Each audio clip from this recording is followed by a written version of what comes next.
Camera speed. Sound production, take one. TELLI Talks exclusive.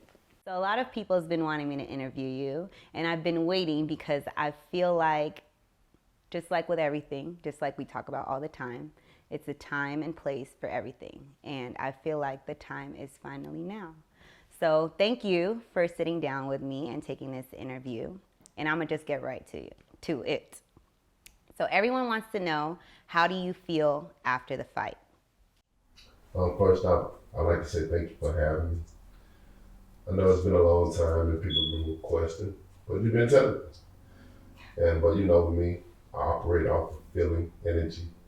And you know, like the good Lord said, things may not come when you want it, but it's always on time. Mm-hmm. So I think, you know, this is the perfect time for us to have a conversation. And to answer your question, I'm feeling great. I'm doing great. You know, we didn't get what we want, but we still got something out of it. You know, I think we got something even bigger out of it, besides just a victory. You know, and I'm grateful for that. You know what I mean? I'm blessed all the way around. And I always say, you know, when I look around and I think things over, I see all my good days outweigh my bad. And when that being said, you know, there's no complaints at all. You know, you just move forward. And that's the thing about it. When you come up to a certain point, as humans, we feel we come to a dead end or we feel this is it for us. You know, there is a restaurant called This Is It. That's in Atlanta. That's amazing. You might have to try, but in a situation as when you're traveling along your journey, nothing should be nothing should be this is it, unless you're satisfied to the end of where you came on your journey, and then you can say this is it. But for me, this is not it. You know, it's just the beginning. Best is yet to come for me. You know, and a lot of people see success, but they want to know that if a person falls, how do they get back up? It's always the hardest part, to get up and continue to go and move forward when you have so many naysayers, whether they love you or hate you. You know, there's going to be many people that love you, many people that hate you. And I think that's the great thing about a challenge in life, to have so many that love and so many that hate. You know, but in all, everybody witnessing greatness. So a lot of people feel as though when you lose a fight, it affects your mental. It affects your mental. You go into depression, you go into a sad state. How do you feel about your mental? My mental is great, you know. And for me, I can only speak for self when I respond to your answers. You know, everyone's different. Every human on this planet is different. And they handle situations different. But for me, you know, my mental is always clear. You know, at times it get cloudy, but I'm human at that time. But at the same time, I know how to, you know, flood negativity out of my mind. I know how to wash it away, you know, and a lot of it due to meditation. You know, I got a secret meditation room that I'm always in. And, you know, it's just me, myself and I up in there. And combined together when things get started, I may not be alone. For someone like you, with so much on your plate, you know, we know you have 8 children. We know that you're a boxer and you have a lot of investments. How does someone like you meditate with so much on your mind? But it's the perfect time too, when you have so much going on, because... Like, how do you remove all the clutter? I mean, you know, I use visualization with meditation. So I always see brighter days ahead of myself. You know, I never see myself stagnant, or I never see myself in the same place. You know what I mean? I'm always moving forward, you know, mentally, physically, emotionally, because, you know, as us as human beings living on this earth, time waits for no man or no woman. So it's moving forward. So I must move forward. You know, it's just like when someone passes away in this world. That's the cycle of life. We must move forward, because if we don't, then no progress would be done. Now we're standing still. You know, so with that being said, you know, I'm a very strong black man mentally, you know, physically, emotionally, all the way around. You know, I was prepared for many rainy days. You know, that's why I saved. You know, but it's just one of those things that you understand your purpose in life and what you have to do. And with that being said, you know that it's going to be bumps in the road. It's going to be a lot of stop signs. It's going to be a lot of, people try to get you to not accomplishing what you need to do. But along the way, you will find that there's going to be, clear weather. There's going to be, smooth paved roads, and there's going to be people that's cheering you on. Absolutely. Every step. And what do they say? At the end of every rainbow is a pot of gold. So I feel like when it rains, you're going to get your blessing eventually anyway. So it's been about a month since the last fight. Are you thinking about fighting again? It's been a month already? It's been a month. Jesus. What have the time gone? I'm always talking about time and years and days, and sometimes I'm always forgetting my birthday. Yeah, he does. And they said Einstein used to forget his birthday all the time because he was so busy on other things. I was gonna say, are you trying to say you're a genius? Well, you just never know. The beauty is in the eye of the beholder. This boy. So, are you thinking about fighting? Because there's a lot of talks about, an Andrew Ruiz and Deontay Wilder fight. There's a lot of talks that you're already planning your next fight after just a month of fighting. Well, it's a lot of different things that is going on, but I'm still in love with the sport of boxing. Although I have accomplished a lot of things, I have accomplished more than I can imagine. Especially me setting a goal to get into this sport, and the reason why I got into it, I over-accomplished what I set to do. So I'm always counting my blessings. I'm so grateful for it. I think about it all the time, especially with my daughter, that was born with spinal bifida, and Naya, she's 16 now. Hey, Naya. And, she used to have different videos on certain, I don't know what platform she was doing, but she had a video and she was like crying and said, well, next year it's gonna be even worse. And she was talking about like going to high school and stuff like that. And I kind of put two and two together because Ava, she came and alerted me that, Daddy, listen, it's not yet crying. Ava always protective of her big sister because of the situation that she's in. And I seen the video, and Naya was talking about, her condition. When was this video? Man, it was like, it's probably a year ago now. I thought I mentioned it to you before. No. But, Naya was talking about her condition, and being that, she going to high school, that, people would try to bully. Yeah, bully and stuff like that, how that is, especially with your father, public figure, out there and stuff like that. But so I saw the video, and then I immediately, I went up to Naya, and I said, hey, what is this? I'm like, why are you doing this? I'm like, don't you know that you are blessed? You know what I mean? I told her that if it wasn't for you, I don't know what Daddy would be doing, because, being from, Tuscaloosa, Alabama, our main thing was football, basketball, but mostly football.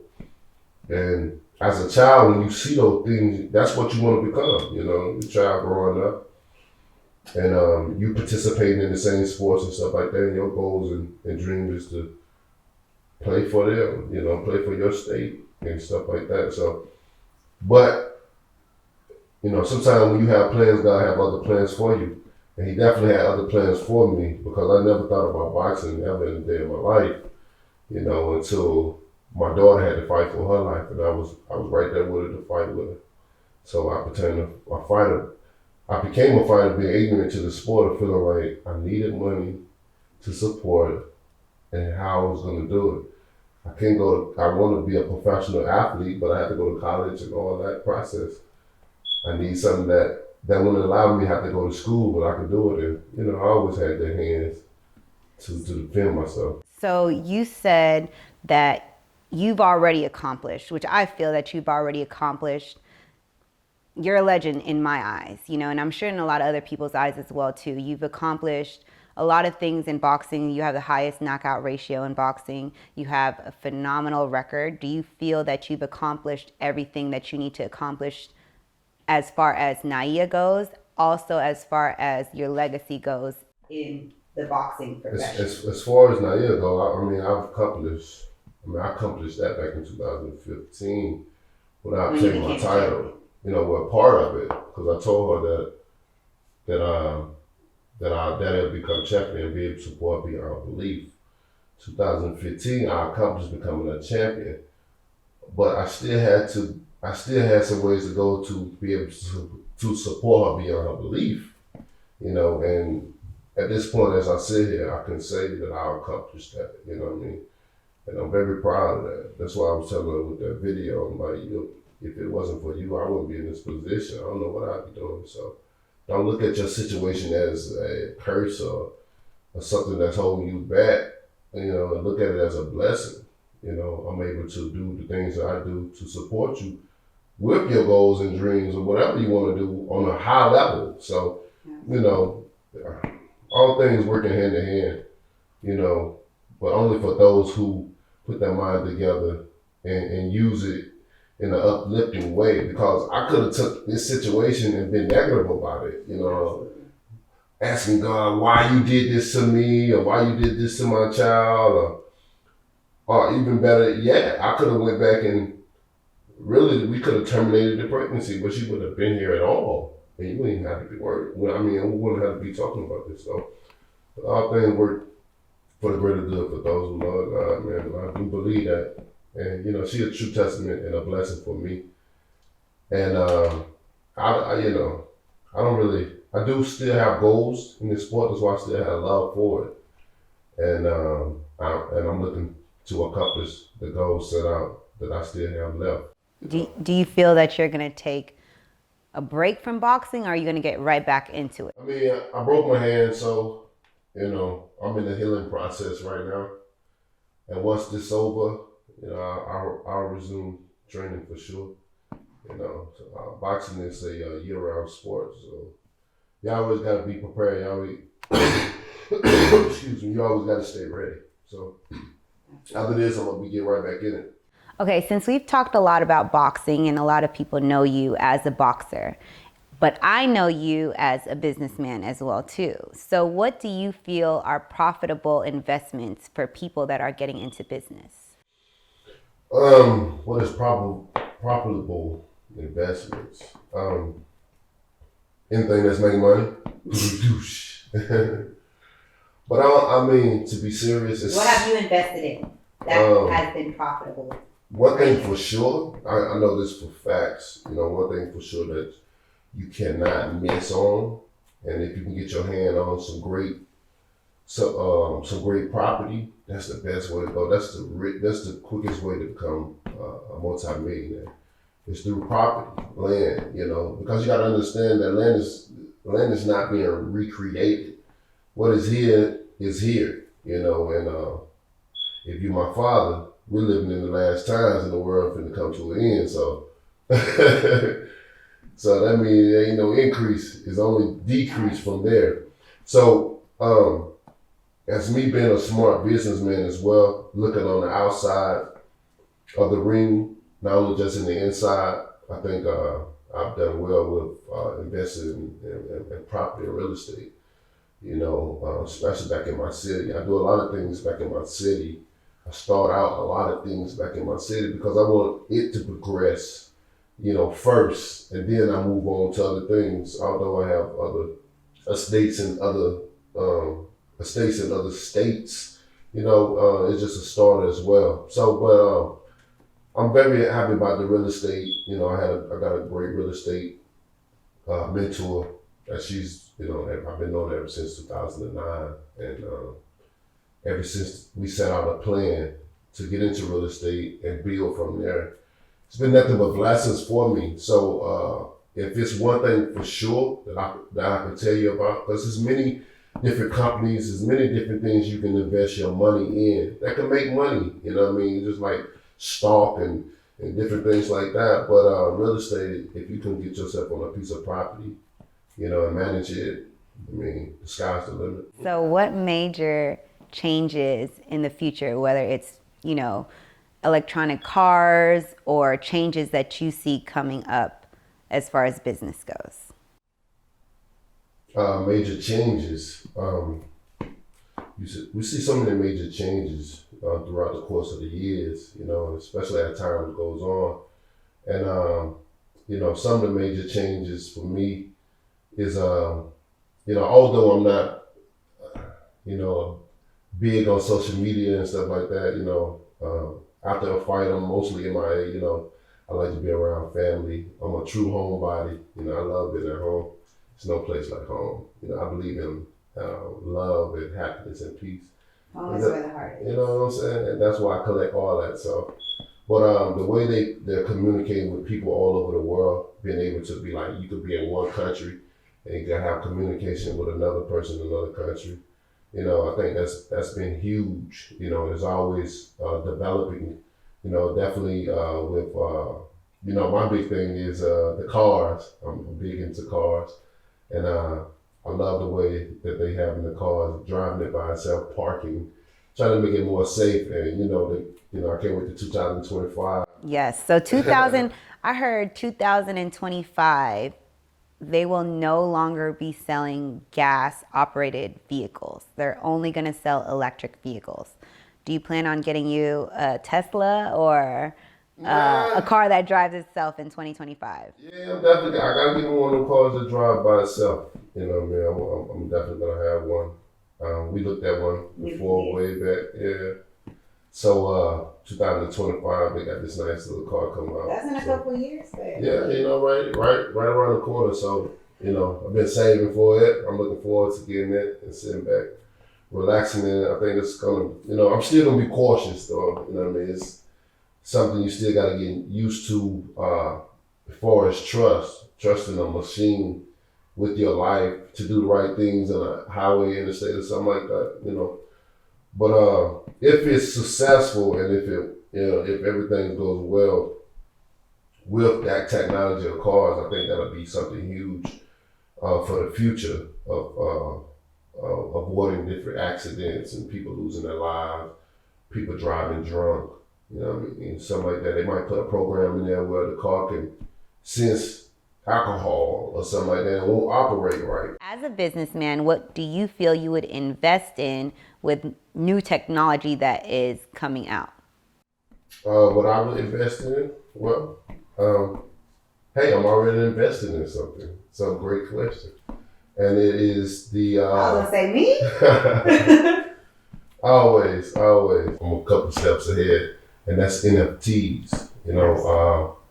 I got my own NFT company, and I'm looking to put major platforms, on my NFT, and I think the NFTs is something that's going to be, very great for definitely people that love sports and like to have collectibles, and they can have their own wallet of NFTs and different things like that. So I'm looking forward to building that for the future. And how many businesses are you currently operating as of now?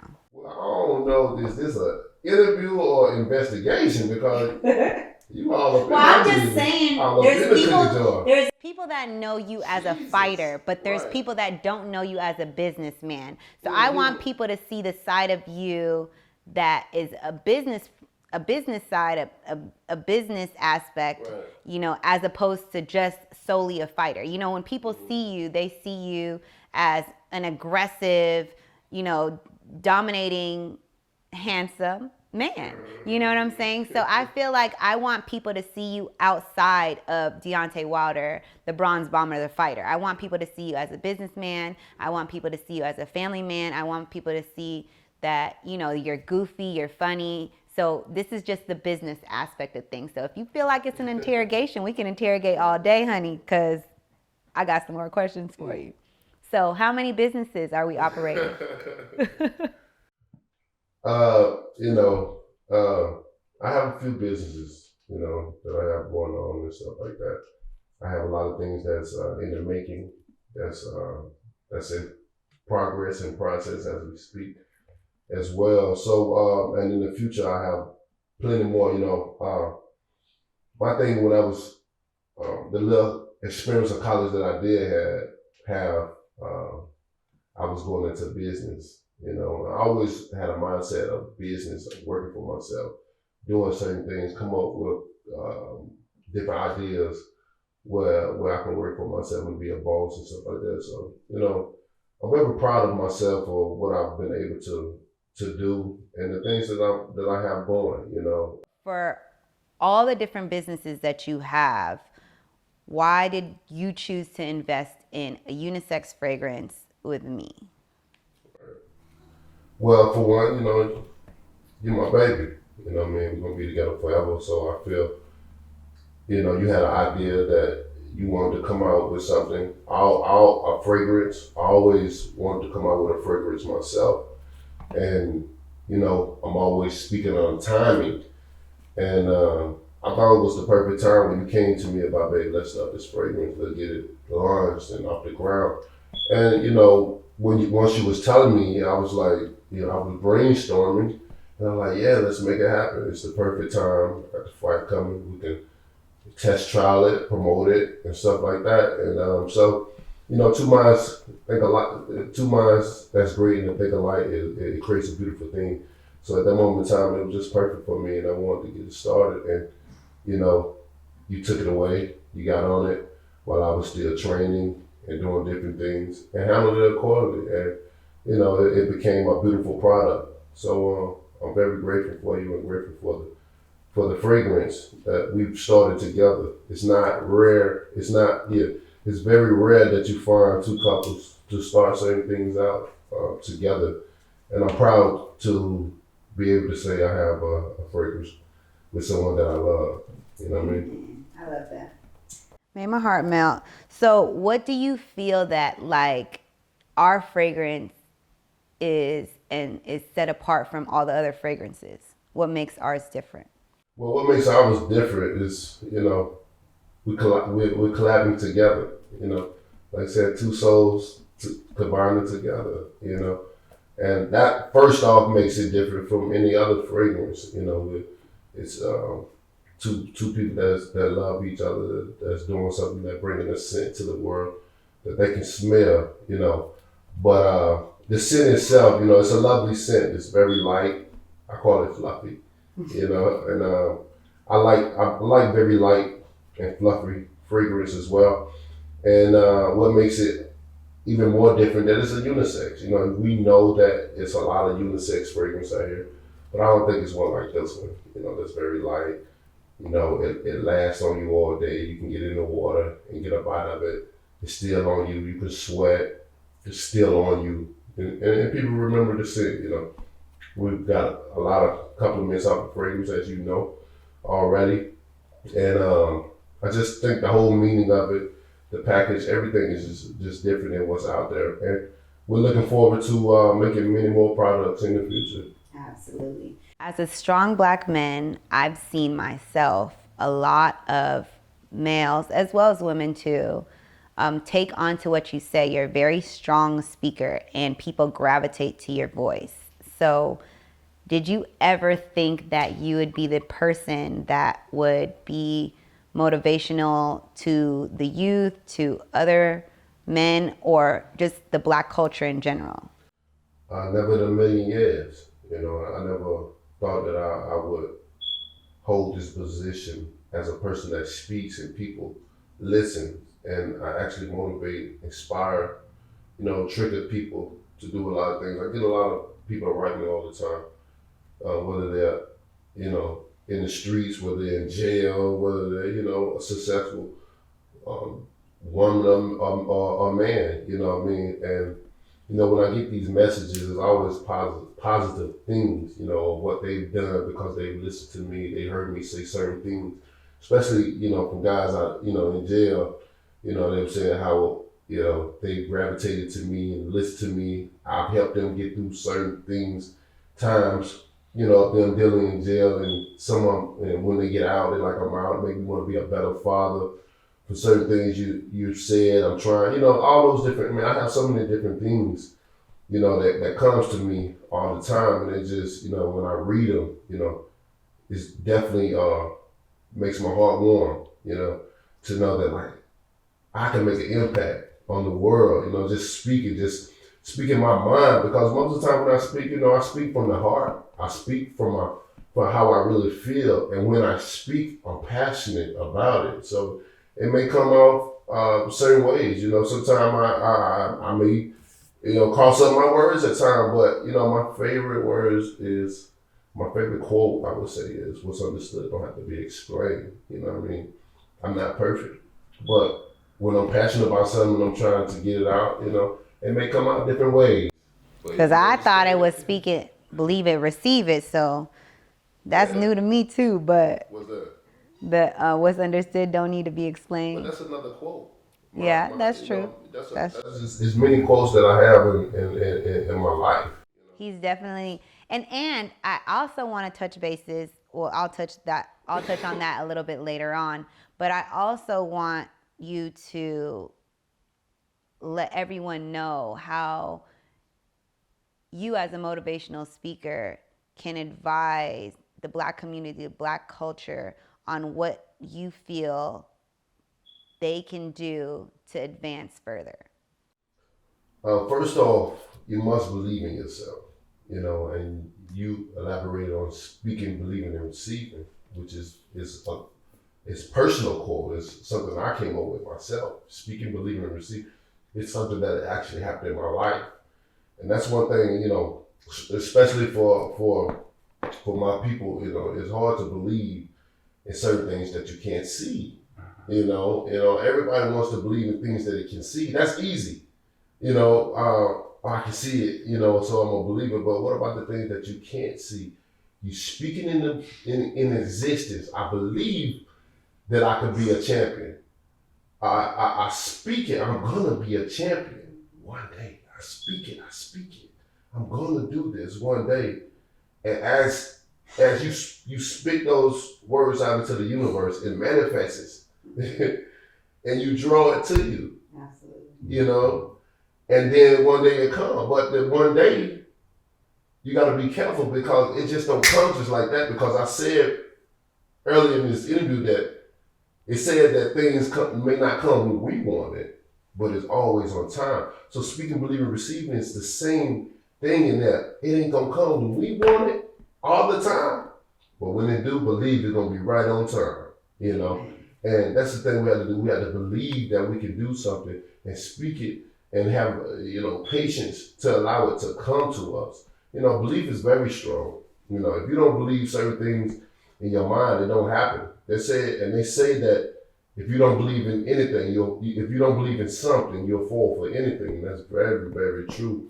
And that's one of the things, most of all, just belief and being able to pick yourself up when you're in a situation where you feel like there's nothing left, or there's no help, or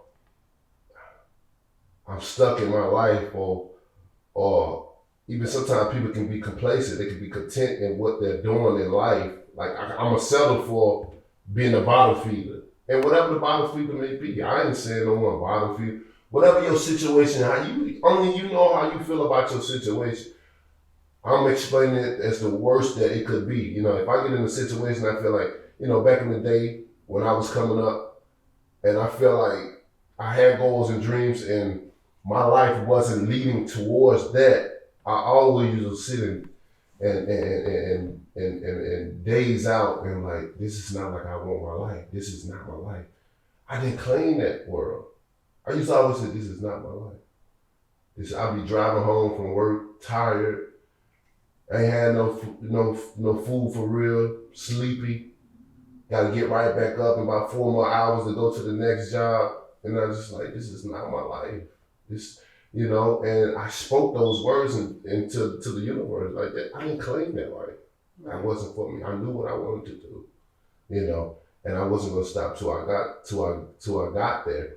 And that's the main thing, you know. It's so many things I had as human beings that we go through that keep us a blockage from progressing and being the best that we can be. Like I said, I don't want to just be a good human. I want to be a great human.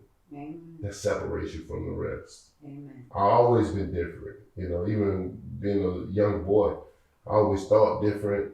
You know, I didn't hang around no one. You know, I thought I was weird, to be honest. I still think I'm weird to this day, but I love being unique. And if it's weird, then I love being separated from the rest. I'm a true king. Absolutely.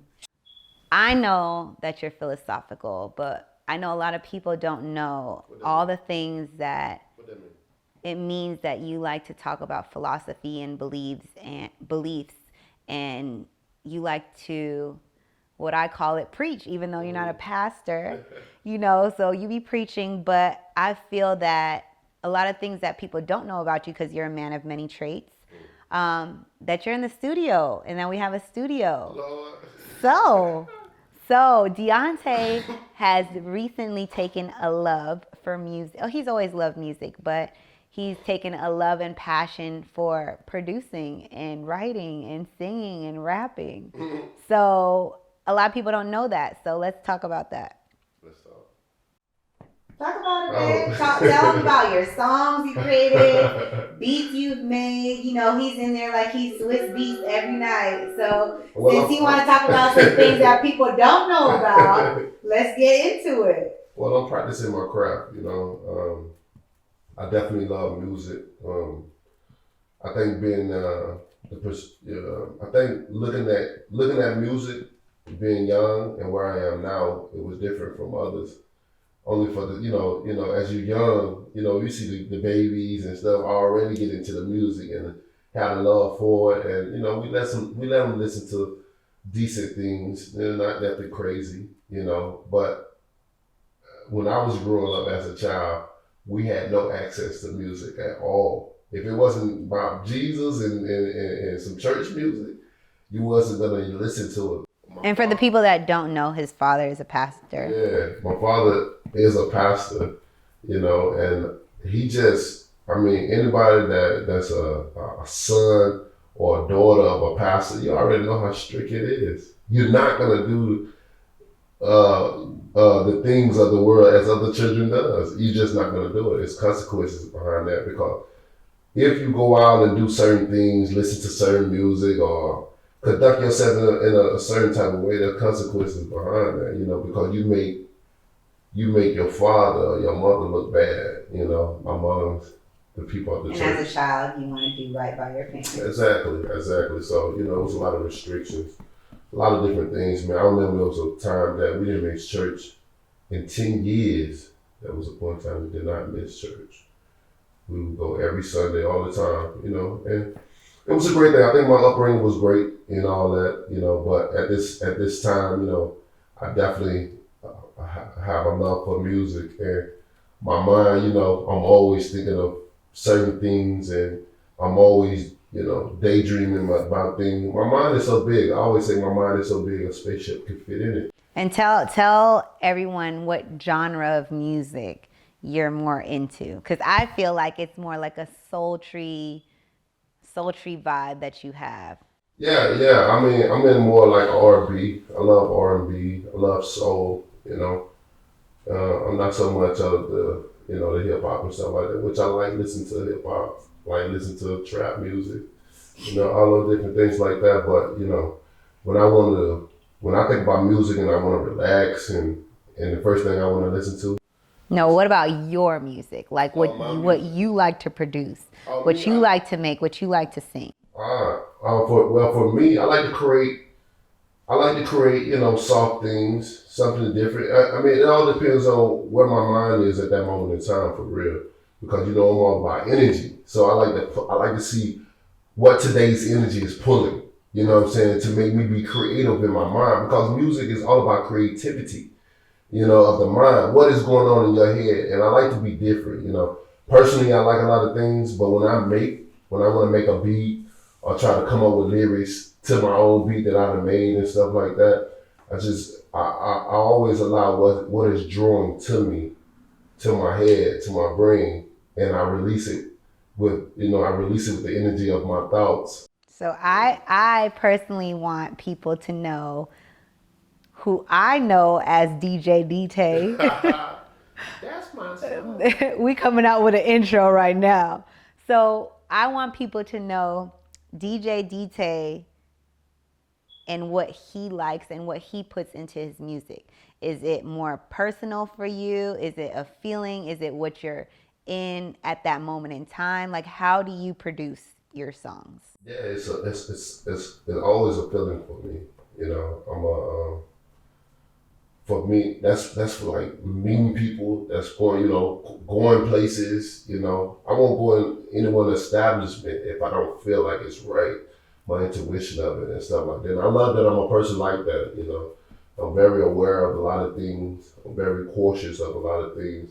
I understand a lot of subliminal messages and certain things like that. So it allowed me to carry myself differently into the world, which I'm okay. I love my lifestyle, and I love how I carry myself into the world. So with that being said, the same thing is, like I said, just creativity. I like to draw all that.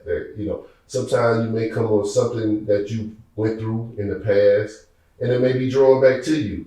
It may be something that's currently going on right now. It's like when I'm all the way in Alabama, you all the way in California. It's like, I miss you. Now I want to get into it's more of a romance, like feeling like, sometimes I call it like, I'm gonna make a song about you. I want people to hear what you got going on as far as your song goes, or production wise, because I know you have some good hits. Like he wrote a song. I don't even know what the title of the song is because I've heard the song so much, but it's such a meaningful song, and I feel like it's a good song to listen to when you feel a type of way. You know what song I'm talking about? Which one? It was an old one or a new one? No, recently. Like you listened to it in the last few months or so, and you made it. You know what I'm talking about? You pretty much got all the words down to. What is that song called? Yeah, that's most of the time when you make a beat, sometimes you can make it, when you hear a beat, you can automatically just, man, I already got lyrics to it. Like it's already hidden. And then sometimes you can already have a chorus to what you're saying to give you the lyrics that you want to speak inside the song. And the song you talk about, when I made the beat, it was like, I think the beat is a hit in itself, just the beat, because I rolled around listening to the beat that I created. And, of course, and it's like, I created that. This is my beat, so I'm going to listen to it. Go ahead and give us a preview. Go ahead and give us a preview. I don't have my phone or anything like that. I got some sounds. I got some sounds. Hold on. Yo, so what I'm talking about? Yes. We're finally here. The journey's been long. Doesn't it sound like it's got that nappy root vibe? So check me out. I don't want no problems, but I'll make some songs. Trying to get it right. Working day and night. Gotta meditate. Just to keep it straight. That beat on by itself, too. So they can come to me. I don't play no games. I know the things. Power over everything in my mind, too. And she fine, too. Sometimes I daydream. Look up in the sky. Wondering if I was a bird, where would I fly? So you not just sing, but you also rap. So that's what I'm saying. You're a man of many talents. I feel like you do it all. You produced the song. You came up with the beat. You came up with the chorus. You came up with the bridge. You came up with the hook. You sang. You rapped. You expressed. I feel like things that you had going on in your heart. Yeah, for sure. And that's the part about creativity that I like, because I never know what the outcome is going to be. With it, I can have a feeling for it. I'm like, oh, this is going to be hard. You know what I mean? Especially when you're making a beat, you can feel the beat. Close your eyes.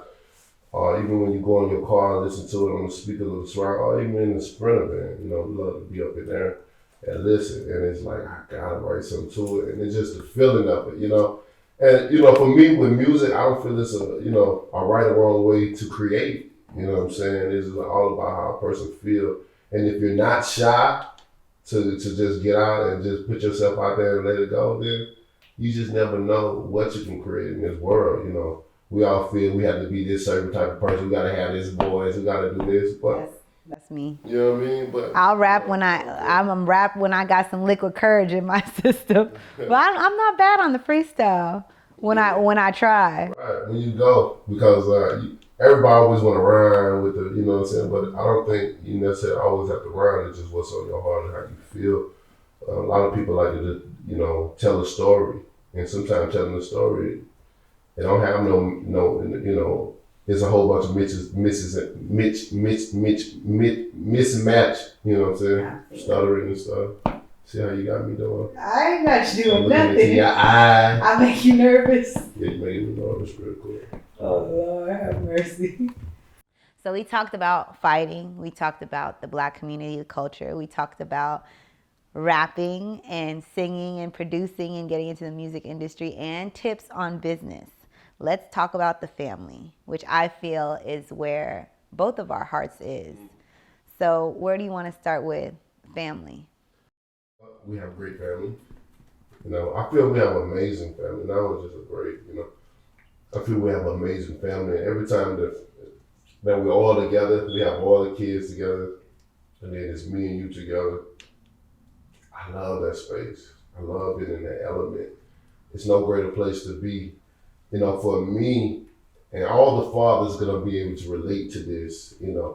I think being a father is the most precious gift in the world. To be somebody's father, to say, I am your father. And the kids acknowledge you as that. In general, you know what I mean? You know how the kids always come on, oh, daddy, I love you. Hey, daddy. They gotta chant, daddy. You got to chant, yeah. All the babies, they chant and stuff like that. And it's an amazing feeling. And for me, I always tell people I want more because I get so much enjoyment out of the ones that I have. And it's always, increasing for me because I always wanted like maybe 6 kids or something like that. And then when I wouldn't even say accomplished because. No, babe, no. Let's pause on the play on that because I remember a time I feel like it was all right, I'm done with this amount. So how many did you initially want when you had Naya? When I had Naya, yeah, I think I had I wanted 6, but maybe in the future. Not at the current Not as they came. Okay. You know what I mean? Because as they came, it was, I wouldn't say it was a time in my life, it was a time in my life where, I wouldn't say it was a time in my life because I'm always prepared for whatever comes my way. To be able to handle it. One thing my father always told us, me and my brother, no matter how many children you have in this world or bring into this world, son, make sure you take care of them. And that'll always stick with me. And I'll pass it along to my sons, but it's a different teaching because I have so many more than my father have had, and I'm able to be a father to multiple of them. And with my sons, they see how I interact with them, with their sisters. They see what I preach about, when I gather them around when I'm getting ready to cook for them, and I line them all up, So do you feel that you treat the girls different than the boys? Because there's 5 girls and 3 boys. So you feel like the boys have it harder than the girls, or what do you think? No, I don't think so. I don't think the girls have it harder than the boys, and the boys have it harder than the girls. I don't think so at all. It's certain jobs is meant for certain people, and as you grow with each other, because we always going to be growing until the day we die and learning each other until the day we die. So I feel what capability or what child has strength and weaknesses. Absolutely. Although you still test the one that's weak in that area, you still test them So they can grow. So they can grow as well. They can wherever they're weak, they can become strong. But so that don't allow me to treat them any type of different way. Because I know some fathers, a lot of fathers have like a special place when it comes to girls. Like, girls are different than guys just because they're girls. You're more softer with the girls, you're more tender with the girls. So in that perspective of things. Yeah, of course. I mean, when it's time when talking to them or playing with the girls, I'm the best at that. When it comes with the babies, even with my oldest daughter and stuff like that. It's always different with the boys. The conversations, sometimes the conversations different because they all have their lives. My girls, they grown up. I got one teenager, Ava, she's 10, but she been around my year as a older sibling. So it bounces off of her. So she very mature for her age, you know, and to take care of sister brothers. You know, we always implying to them, make sure you take care of your sisters and brothers. We always telling the babies, y'all got best friends right now.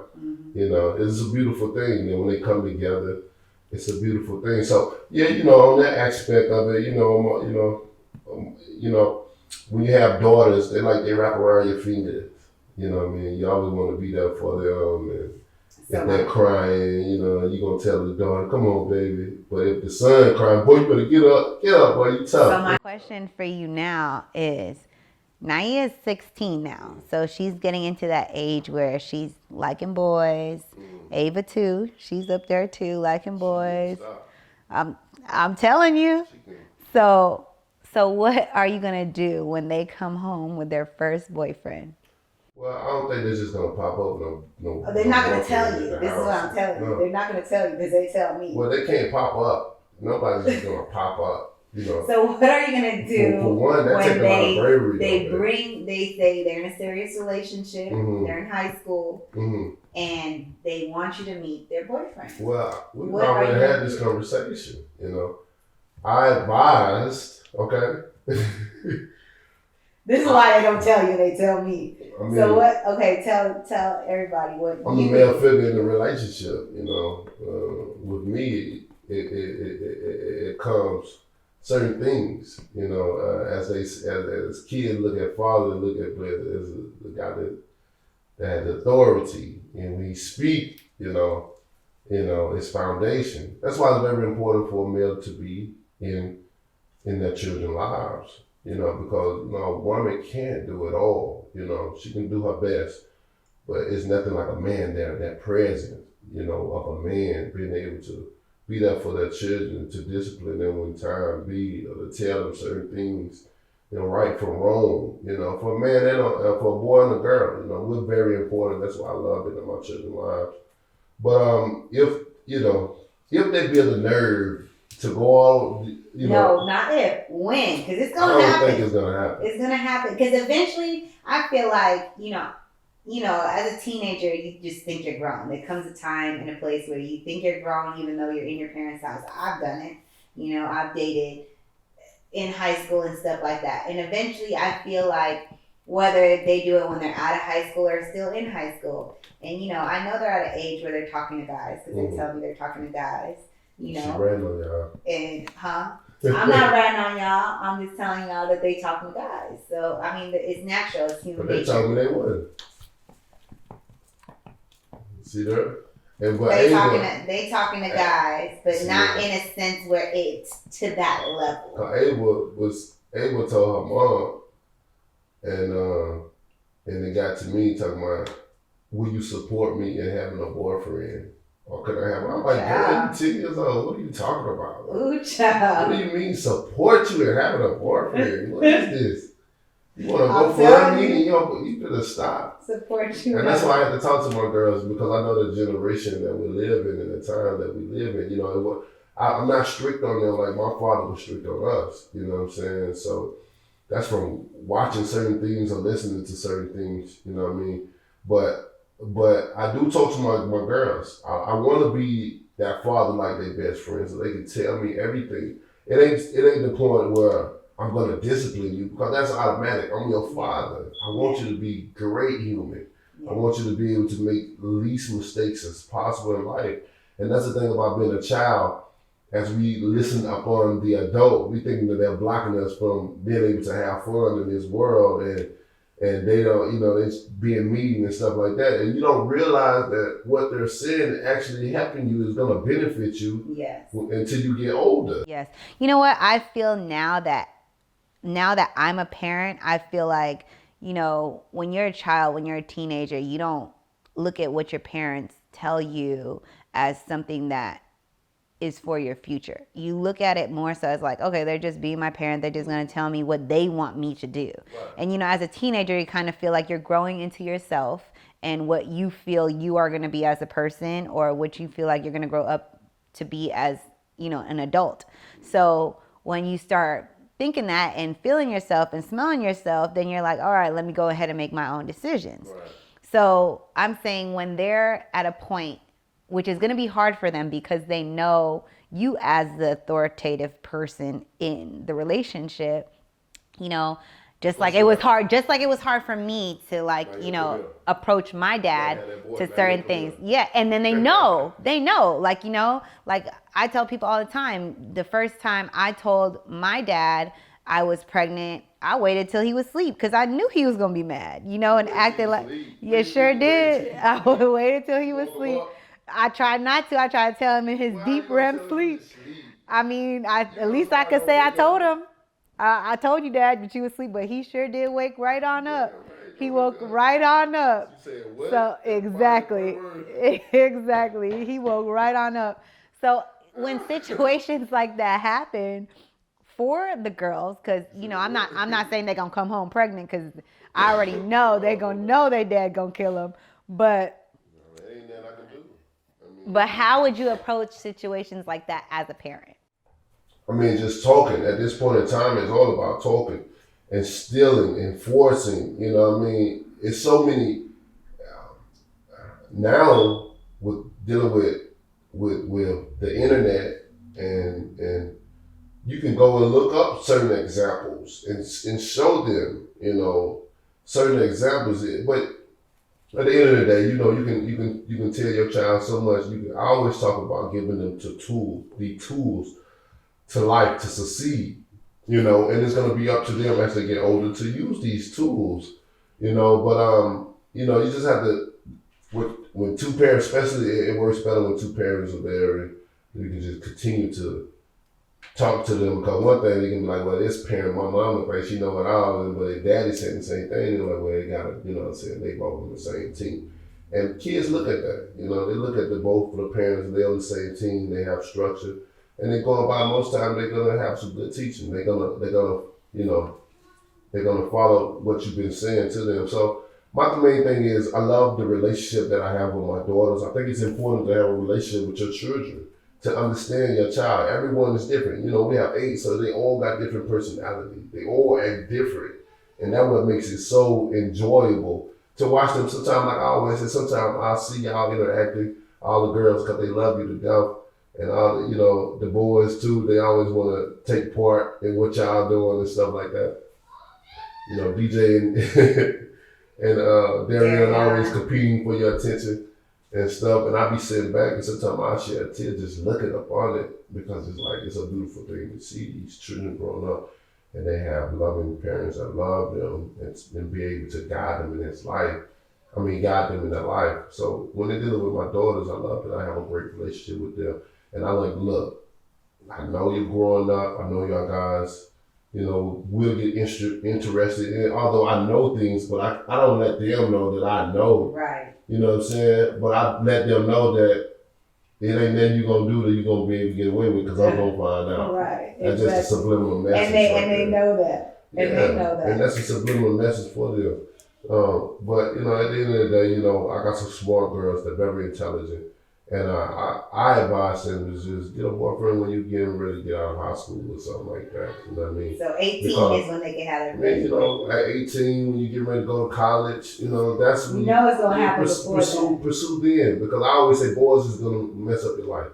I say boys are going to mess up, especially at this early age, they're going to mess up your life. Sound like my dad. I'm telling you, you're going to get pregnant, that's it. If you make a bad decision, that's it. You can't reverse that.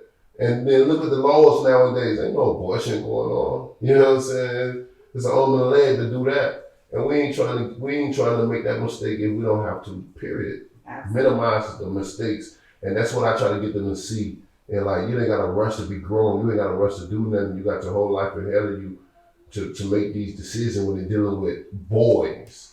Focus on your career, focus on you. Get yourself to where you want to be, because when you do meet a man, you don't have to be under his control or his obligation. Like, I got my own way. Yeah, and I know personally, your teaching is different when it comes to the boys and the girls, because I know when the boys get to having a girlfriend, it's a whole different story for you. Of course. They're boys. Like my daddy said, you can't bring no kids home. You know what I'm saying? But that don't make it right. It don't make, but it's double standards though. I don't understand this double standard thing. It is true. But I as a woman don't understand how, just like, you know, with me and my brother, it was the same situation with us growing up. Like, I had gotten asked to go to prom and homecoming my freshman year of high school, but my dad was like, no, you're not going to go. Then my brother gets to go in as a freshman in high school. And I'm like, well, how come Zach got to go and I didn't get to go? It's just like my dad called them jokers. And you know how them jokers think. That's what he's talking about. But what if they're not a joker? What if they're actually good guy with a good upbringing? But every man think about getting in them guns. So go with that. But whenever they do decide to bring a male to the house, whatever male they bring out there, know that they're gonna have to spar me at least a good 3 rounds. 3 rounds? At least. Not even 3 minutes, like 1 round? At least. I gotta know you're gonna be able to protect my daughter. You know how okay, that's different. What about like sparring Marcelos or sparring like... Nah, that ain't gonna be good enough. We gotta spar Pepe. Who, child? Yeah. They ain't bringing nobody home. Yeah, no there you go. There you go. We gonna have pinky promises. Is what we're gonna be doing. That means they ain't gonna have to date. Don't tell daddy pinky promise. Cause you gonna have to spar, that's for sure. I don't know if anyone's gonna. Well, that's the end of that discussion. 15-year-old, 16-year-old wanna lace them up. Spar you. Lace them up. Grown men don't want to spar you. What do you mean 15? 15, that's how old. You too young. Look, you see, you on that. I'm telling you what's going on now. Modern day time is this is what the kids is doing. They're hanging out. Boys home, they ain't finna be talking to no boys at no 15. They finna get their work, okay? Okay. You can snitch on them out. I'm just saying, I'm not saying they're gonna bring home guys, but you have to understand, as a grown man, you was not talking to girls at 15 years old.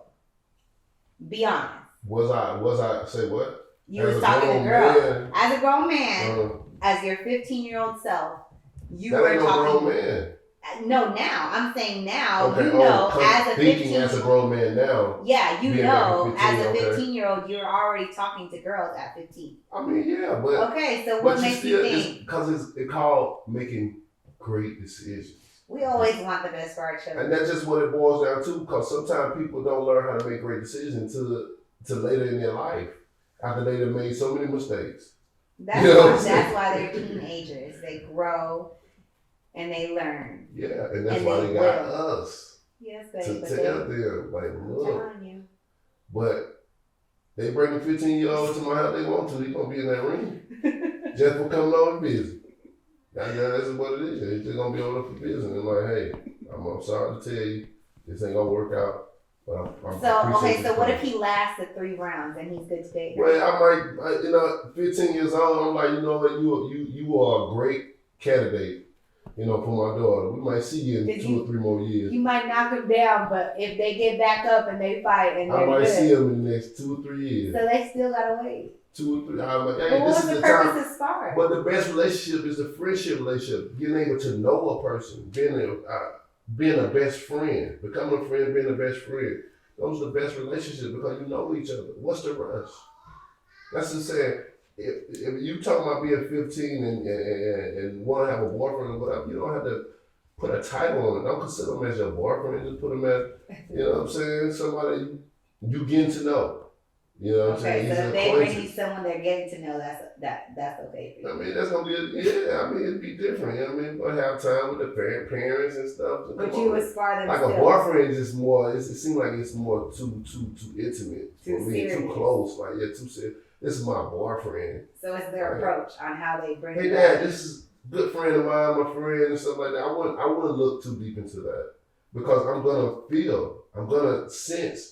And I'm gonna read off the emotions of both of them. You know how 2 people act. So if you feel like they're a little close, I'm gonna bring them both into the meeting room. And I'm like, this is what I sense. You know me. I don't keep it short with my children. I keep it real. And what does Ava always say? Daddy's nice, but he don't play no games. Daddy's nice, but he don't play. Amen.